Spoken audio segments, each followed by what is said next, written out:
ETV అభిరుచి ప్రేక్షక మాషయులందరికీ మన cow and calf rice brand సమర్పించు సూపర్ షెఫ్ వంటకానికి స్వాగతం సుస్వాగతం.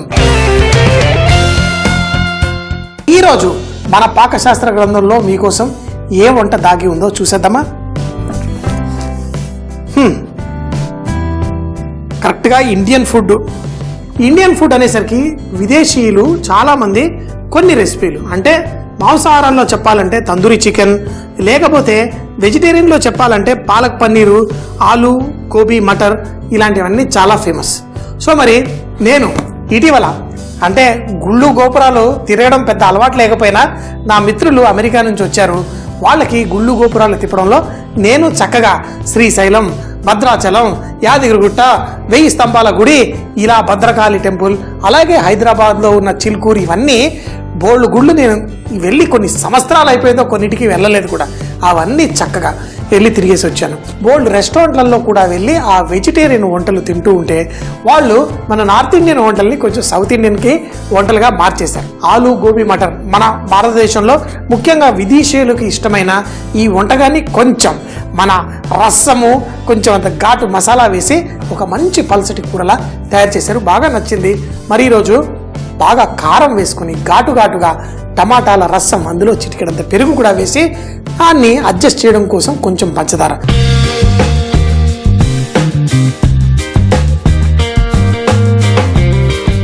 మన భారతీయ రెస్టారెంట్కి వెళ్ళినప్పుడు ఈ ఆలు గోబీ అని సర్వ్ చేస్తూ ఉంటారు. ఈ ఆలు గోబీ మనం తెలుగు వాళ్ళైతే టమాటాలు వేసేసి కూరలా చేసుకుంటారు.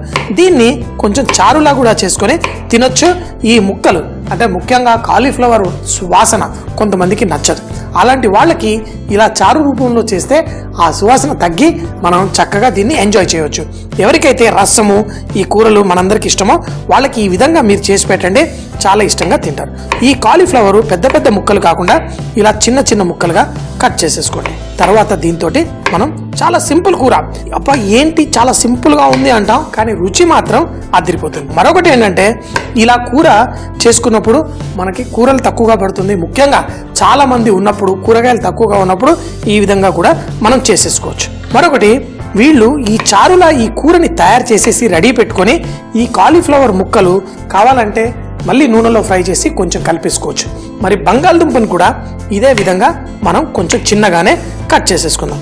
కాలీఫ్లవర్తో పాటు ఉడకడం ఈజీగా ఉండడం కోసం ఈ బంగాళదుంప చిన్నగా, వీటిని ముఖ్యంగా వాళ్ళు ఒక పుల్కానో లేకపోతే పూరియో ఇస్తారు కదా, దాంతో పాటు తింటుంటే కూడా చాలా బాగుంటుంది. కూర చారు అంటే కూర చారు ఎందుకంటున్నానంటే అది కూర చారు లాగే ఉంటుంది కాబట్టి దీన్ని అన్నంతో పాటు కూడా చక్కగా వేసుకొని తినొచ్చు. చేసుకున్నప్పుడు కొంచెం అంత ఘాటుగా ఉంటే దీన్ని భలే ఎంజాయ్ చేయొచ్చు. ఇప్పుడు మన బంగాళదుంప కూడా కట్ అయిపోయింది. కావాలంటే మీరు ఇందులో బఠానీలు కూడా వేసుకోవచ్చు.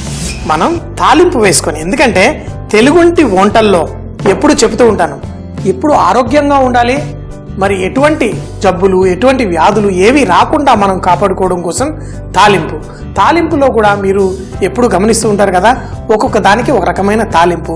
కానీ ఎండుమిరపకాయలు, ఆవాలు, జీలకర్ర మనం సాధారణంగా అన్నిట్లో వాడుకుంటాం. అది వేసుకుంటే దాంతోపాటు కొన్నిసార్లు మినపప్పు, కొన్నిసార్లు మెంతులు, కొన్నిసార్లు ఇలా రకరకాల మన తాలింపు పెట్టెలో ఉన్నవి.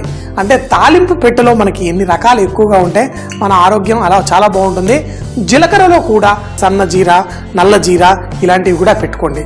మెంతుల్లో కూడా అంటే ఆవాలు ఎలా చిన్న ఆవాలు ఉంటాయి, దొడ్డు ఆవాలు ఉంటాయి, అలాంటివి పెట్టుకొని కొన్నిసార్లు నువ్వులు కూడా మన తాలింపులో వేసుకోవచ్చు. ఇవన్నీ వేసుకుంటే మన ఆరోగ్యం ఎప్పుడు స్ట్రాంగ్గా ఉంటుంది, మనకి ఎటువంటి వ్యాధులు రావు. ఊరికే ముక్కులు, జలుబులు ఇవన్నీ చేసుకునే వాళ్ళ ఇళ్లలో తాలింపు సరిగ్గా వేయకపోతే ఇలాంటివన్నీ వస్తాయి. కొన్నిసార్లు దంచిన మిరియాలు కూడా తాలింపులో వేసుకోవచ్చు. మీ తాలింపు పెట్టని చాలా బలంగా చేసుకుంటే మీ ఇంట్లో వాళ్ళ అందరిలో శక్తి ఉంటుంది. మన ఎండుమిరపకాయలు అలాగే ఆవాలు మనం తాలింపు స్టార్ట్ చేసేద్దాం.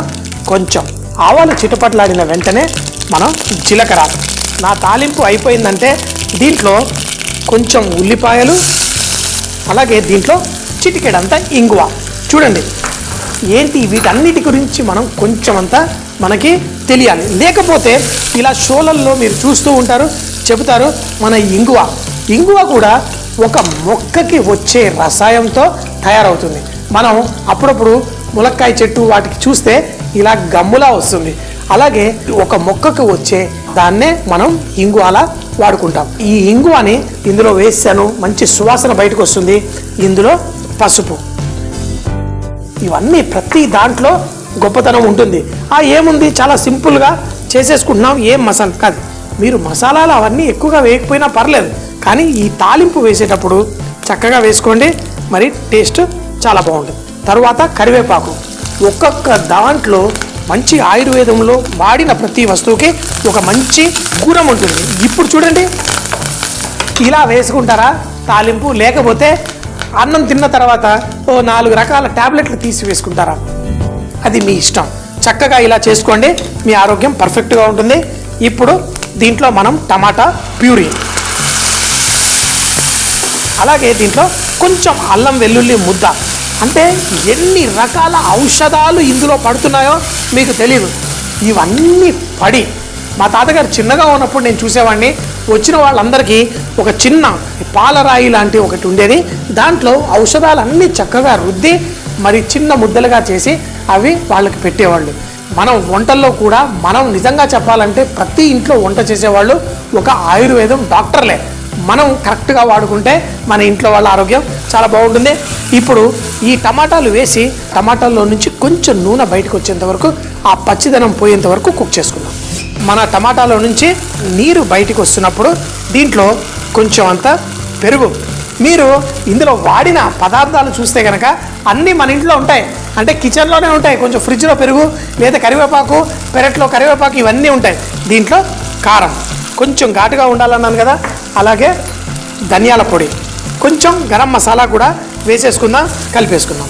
ఇప్పుడు ఈ పెరుగు, ఇది మనకి కావలసిన పుల్లదనం అంతా పర్ఫెక్ట్గా వచ్చింది, కానీ సరిపడా నీళ్లు ఇందులో పడలే. ఎందుకంటే రసంలా చేసేస్తా అన్నాను. మనం రసం చేయాలి అంటే ముందు మేము హోటల్లో అయితే ఒక పెద్ద గిన్నెలో నీళ్లు పెట్టి ప్రతి ఒక్కటి అందులో వేసి లాస్ట్లో కావాలంటే తాలింపు వేసేసి రసం తయారు చేసుకుంటాం. కానీ ఈరోజు మనం అన్ని మసాలాలు అన్నీ వేసి దీన్ని స్లోగా కుక్ చేసుకున్నాం. ఇప్పుడు ఈ పెరుగు ఇవన్నీ వేసిన తర్వాత కూడా దీన్ని 1 నిమిషం పాటు దాంట్లో నుంచి చుట్టూ నూనె బయటకు వచ్చేంత వరకు చేసుకొని దీంట్లో కావాల్సినన్ని నీళ్లు పోసేసుకుందాం. మనకి ఒక మంచి రుచికరమైన కూర రెడీ అవుతుంది. ఇలా ఇప్పుడు కాలీఫ్లవరు, బంగాళదుంప మీరు ఫ్రై చేసుకొని కూడా వేసుకోవచ్చు, లేకపోతే ఇలా దీంట్లోనే వేసి ఉడికించుకోవచ్చు. దీంట్లో తగినంత ఉప్పు, తర్వాత మన ఈ బంగాళదుంప, బంగాళదుంప కూడా చిన్న చిన్న ముక్కలుగా కట్ చేసేసుకున్నాను. వీటన్నిటిని ఈ కూరగాయల్ని ఇందులో వేసుకొని, అదే కనుక మనం వేపుడు చేసుకుంటే కొంచెమే అవుతుంది, ఇలా చారులా కూరలా చేసుకున్నాను. దీంట్లో మంచి రుచి వస్తుంది. బఠానీలు కొంచెం సేపు అయిన తర్వాత వేసుకుందాం. కొంచెం కొత్తిమీర కూడా ఇందులో వేసి దీన్ని ఫుల్ మంటలో ఇవి చక్కగా కొంచెం సేపు ఉడకనిద్దాం. దీంట్లో పచ్చి బఠానీ, అలాగే మనం మరింత కొత్తిమీర వేసి లాస్ట్లో ఫినిష్ చేద్దాం. మూత పెట్టేసి చక్కగా దీన్ని ఉడకనిద్దాం. ఇలా కొంచెం సేపు ఉడికిన వెంటనే దీంట్లో మంచి సువాసన పర్ఫెక్ట్గా వచ్చేసింది. అయితే దీన్ని ఇంకా కొంచెం సేపు ఉడికించుకుందాం. కానీ మనం ఈ పచ్చి బఠానీలు ఏవైతే ఉన్నాయో వాటిని కూడా ఇందులో వేసుకుందాం. లాస్ట్లో మరొక 2 నిమిషాలు ఉడికిన తర్వాత దీనికి కొంచెం కొత్తిమీర వేసి తిందాం. సో మరి ముందుగా ఉప్పు, రుచి అంతా పర్ఫెక్ట్గా ఉందా? దీంట్లో మరి కొంచెం ఉప్పు, కావాలంటే చిటికెడంత పంచదార వేసుకోండి. దీని రుచి మరింత గొప్పగా ఉంటుంది. రసమైన, సాంబార్ అయినా కొంచెం బెల్లము లేకపోతే కొంచెం తీపిదనం వేసుకుంటాం కదా, అలా దీంట్లో కూడా కొంచెం వేసుకొని ఉంటే చాలా రుచి వచ్చేస్తుంది. చిటికెడంత పంచదార మనం టమాటా లేదా రసం లేదా పెరుగు వేసిన వాటిల్లో, అంటే ఎదుటి వాళ్ళకి తెలియకుండా వేయడం అంటే అదే గొప్పతనం. ఈ టమాటాల పులుపు బట్టి ఆ వేసే పంచదార మనం నిర్ణయించుకోవచ్చు. చిటికెడు వేసాను. దీన్ని మరొక 3-4 నిమిషాల్లో చక్కగా ఉడికిచ్చేస్తే కూర రెడీ. మనం వేడిగా ఆ రొట్టెలతో కానీ అన్నంతో కానీ తింటే అదిరిపోతుంది.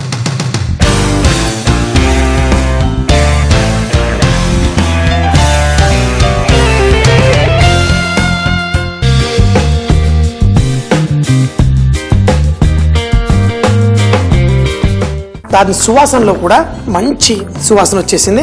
లాస్ట్లో మరి కొంచెం కొత్తిమీర వేసేసి కాలీఫ్లవరు చక్కగా ఉడికిపోయింది. స్టవ్ కూడా కట్టేశాను. ఇలా చేసి వాళ్ళు వడ్డించినప్పుడు దీంట్లో మనకి రసం ఎక్కువ, చక్కగా ఈ బంగాళదుంప వీటిని కూడా ఈ విధంగా ఇలా చారులా చేసుకునే, అంటే మన సౌత్ ఇండియాలోనే కాదు, మీరు బీహారు, ఒరిస్సా ఇటు వెళ్ళినప్పుడు కూడా తరి అంటారు, అంటే ఇలా నీళ్లు వేసి చేసుకునే కూర. ఇలా కొంచెం సేపు ఆ మరుగుతూ ఉన్నప్పుడు ఆ బంగాళదుంప కొంచెం అంత చిక్కదనాన్ని ఇస్తుంది, కానీ ఇలా ఉంటేనే ఈ కూర మజా. సో మరి దీన్ని రుచి చూసేద్దామా? కారం కరెక్ట్గా ఉన్నప్పుడే ఇలాంటి రసాలు రుచిగా ఉంటాయి. పచ్చి బఠానీ, మన కాలీఫ్లవర్ అన్నీ పర్ఫెక్ట్గా ఉన్నాయి, కానీ మూతి కాలే అంత వేడిగా ఉన్నాయి. బుసలు కొడుతూ పొగ చాలా ఉంది, కానీ దీంట్లో ఉన్న రుచి, ఆ ఘాటు అంతా పర్ఫెక్ట్గా.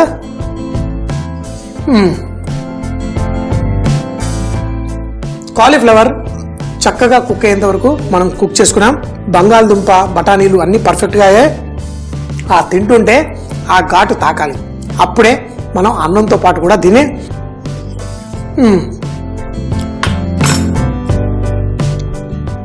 నేను ఒక మంచి షెఫ్తో పనిచేసినప్పుడు బంగాళదుంపలో ఆ కొంచెం అంత బయట ఉంటే చాలా బాగుంటుంది అంటూ ఉంటాడు. సో మరి వెస్టర్న్ అంటే వేరే విదేశీ వంటల్లో పర్ఫెక్ట్గా చేస్తారు, కానీ మనం ఇలా రసంలా చేసుకున్నప్పుడు ఈ బంగాళదుంప పర్ఫెక్ట్గా కుక్ అయ్యి అప్పుడప్పుడే అది కొంచెం ముక్కలాగే ఉన్నప్పుడే దాంట్లో రుచి బాగుంటుంది. చాలా టేస్టీగా పర్ఫెక్ట్గా తయారైపోయింది. సో మరి ఎప్పుడు చెబుతూ ఉంటాను కదా, బీ రిచ్ ఇన్ కుకింగ్. వంటల్లో శ్రీమంతులు అవ్వండి, జీవితాన్ని పర్ఫెక్ట్గా ఎంజాయ్ చేయండి. ఈ అద్భుతమైన రుచికరమైన ఈ వంటలు, ఆహా, కొంచెం వేడి తగ్గిన వెంటనే దీన్ని కూర్చొని ఫుల్గా ఎంజాయ్ చేసేస్తాను.